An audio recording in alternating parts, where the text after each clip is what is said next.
Compare and contrast OSI and TCP IP models. Alright guys, so in this video we are going to discuss two very important topics, and that is the TCP IP and the OSI models. When I took my CCNA exam, it's been a while now, but I do remember when I took my exam there were a lot of questions about this topic here, and for good reason, right? Like, as a networking professional, you need to know how a network functions from the ground up, from the physical layer to the application layer, and vice versa.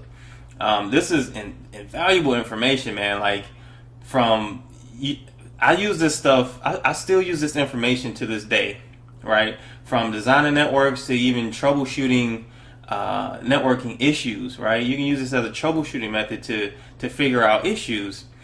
Just by knowing the different layers of these models. So I want to make sure that I'm covering everything that you guys need to know in this video for these two models. So this is going to be a pretty long video, and I apologize for that. I just want to make sure that we're getting everything covered.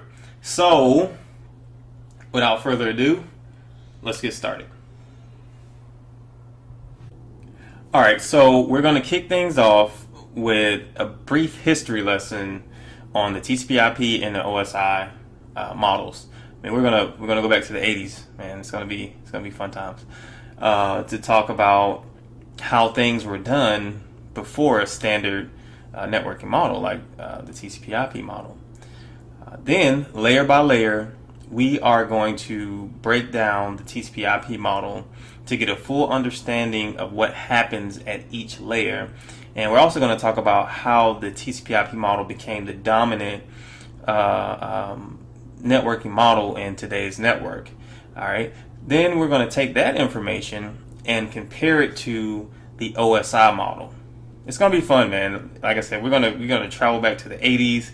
It's going to be good time. So let's jump into it.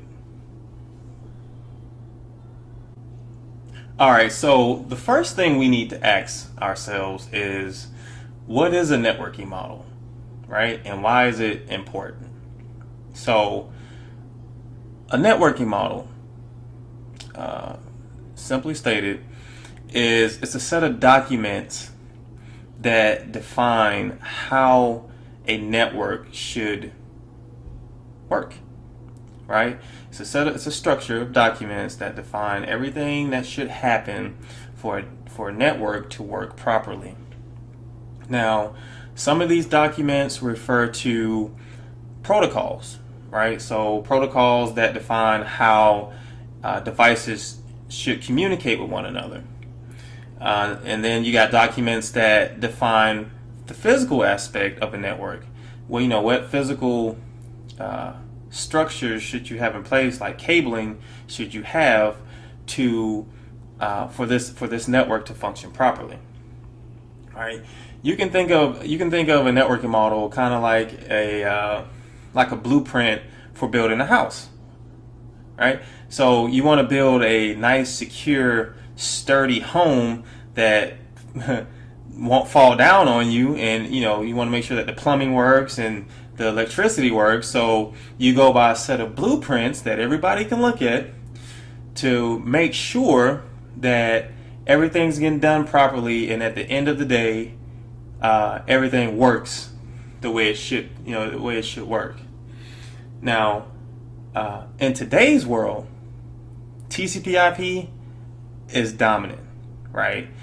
Pretty much every networking device in the world, I'm gonna jump out on a limb and say that pretty much every networking device in the world implements some part of the TCP/IP model, right? So let's say you go to Best Buys, right, and you buy a brand new spanking computer. You bring that home, you plug it up to your service provider modem, and boom, you're on the internet. You're surfing the web, you're good to go. Why is this? This is because your computer vendor and your service provider both implement some part of the TCP/IP model to allow these two devices to communicate without any difficulties, right? But this has not always been the case. Back in the 80s, a time where there were no standard networking protocols, companies had to employ vendors, right, who would come in and build these networks based off their own proprietary protocols and their own proprietary models. So, my friends, let's get into our discussion about a world without networking models. So, let's travel back to the 80s.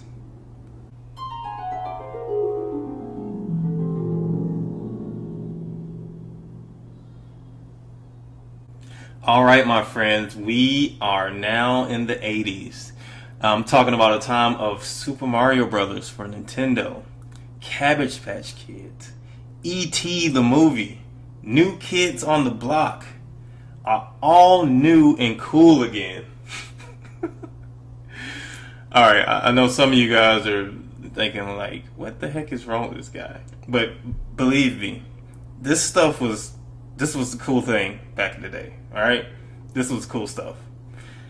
All right, so let's get serious. We're in the 80s, and we work for ABC Company, right? And let's say ABC Company uses IBM computers, right? So when we want to share information, now this is the 80s, when we want to share information, we have to pull out our trusty floppy disk, load up that information, and let's say we want to share something with Bob, who just so happens to work in the basement, in this company, an ABC company, and Bob's not the coolest of dudes. He's kind of to himself, and he likes his space. That's why he's in the basement, for one, because he just likes to be alone and gets his job done. So, but we work on the team with Bob. We work on the same team with Bob. And when we have to share information with Bob, like I said, we have to pull out this floppy drive and load up the information and go down to the basement to collaborate with Bob. It's just, if you're curious, this type of network was called the sneaker net. Right? It's the first type of network. So, after a while, people start complaining, like, every time I gotta get up, every time we have to collaborate or share information, I have to go down and see Bob. It's not the coolest experience. They would really be cool if we could just sit at our computers and share files, right? We could collaborate from our computers and not have to go downstairs and talk to Bob all the time. It'd be great.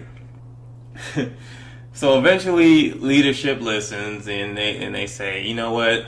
You guys are right. We should, definitely think about this and implement some type of networking structure. So we call up, let's just say IBM. We already have IBM computers, so we call up IBM to come in and design us a network so that we can share files and communicate with one another without having to get up and walk this information down to whoever we need to share it with. Right? So IBM comes in. Now, IBM is going to use their networking model to build this network.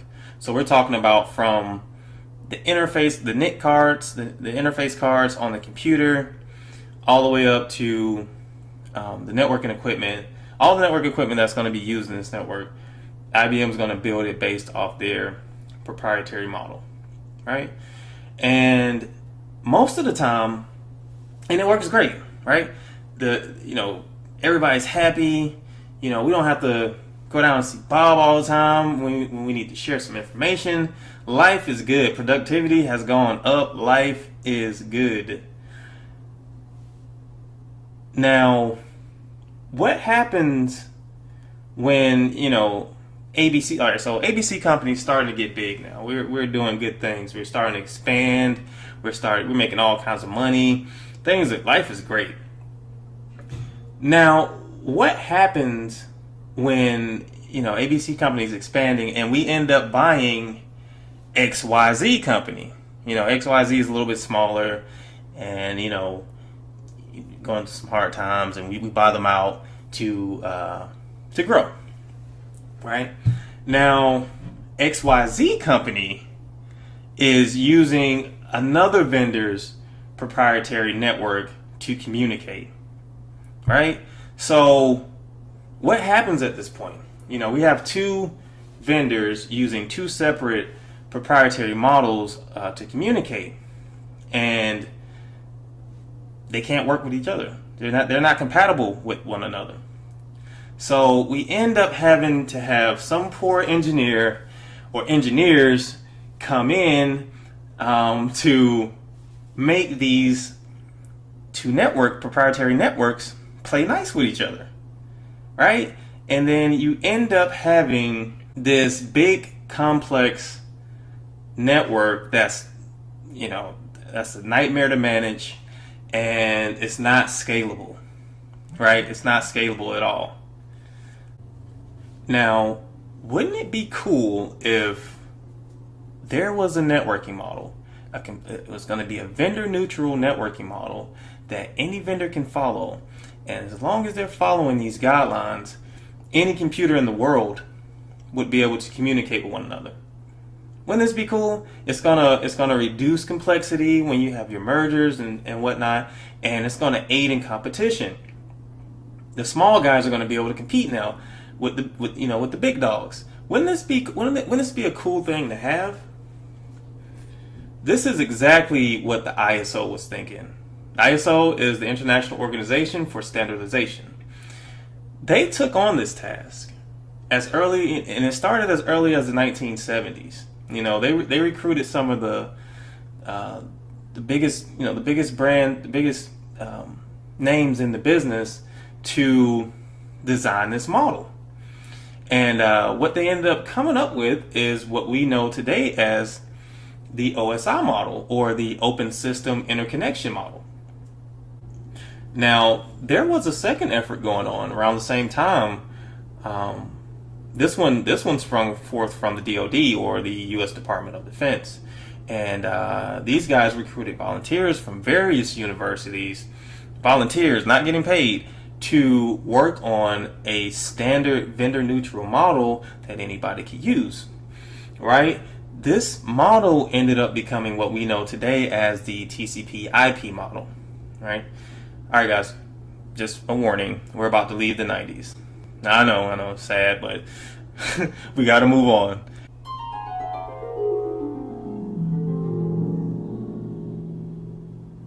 So we're in the 90s now, and companies are starting to implement the OSI model and the TCP IP model.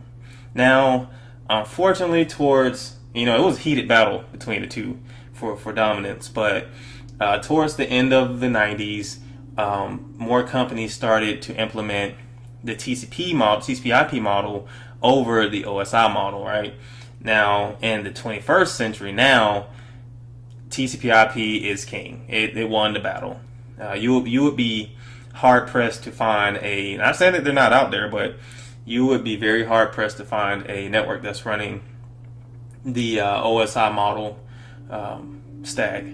But since it was the first to the table, the OSI model, there are still a lot of terms that we use today that refer to that reference the OSI model, but for the most part, we're talking about the TCP IP model.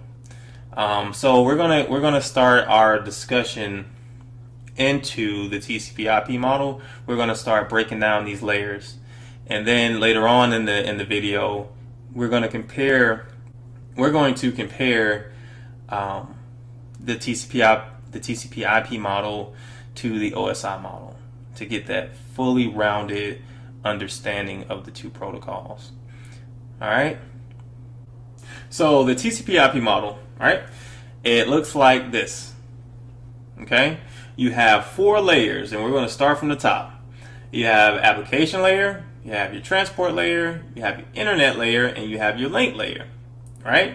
Now, the top 2 layers, we're talking about application and transport, are going to focus on applications needing to send and receive data. That's what those top 2 layers do, right? And then your bottom layer, which is your link layer, is going to focus on the transmission of that data over a physical link or individual links, all right? And then you have the internet layer, and this is pretty much where we live as networking professionals. It kind of focuses on, or does focus on, the entire path from data being sent from the sender's computer all the way to the destination computer. All right. Now, there is a updated model for TCP/IP, and I want to show that to you guys as well. And it looks like this, right? And as you can see, it kind of looks like the OSI model, right? The link layer has been broken down into 2 individual layers, which are physical and data link, right? And then internet has been replaced with what we know today as the networking layer. All right, so just keep that in mind. Through this video, I'm pretty much going to be referencing the original model, but do know that there's an updated model, and this is what it looks like. All right, so protocols that are used in TCP/IP, and you guys may be familiar with a lot of these already. So I'm just going to show you. These are some of the protocols. So as you can see, some of these are familiar. You know, you got HTTP, which is, you know, used in web browsing, POP3 and SMTP, which are used for email, TCP, UDP. Oh, by the way, I have a completely separate video just for those 2, TCP and UDP. Networking layer, you have IP protocol, which is a big one. Down to the link layer, one that may just stand out to you guys is Ethernet, right? Ethernet cables, RJ45 uses the Ethernet standard. So we're gonna talk about each one of these layers in detail, man. I'm talking about you guys are gonna have a good understanding of each layer by the time this video is done. So let's jump into the first layer, or the top layer, which is application. So let's discuss that.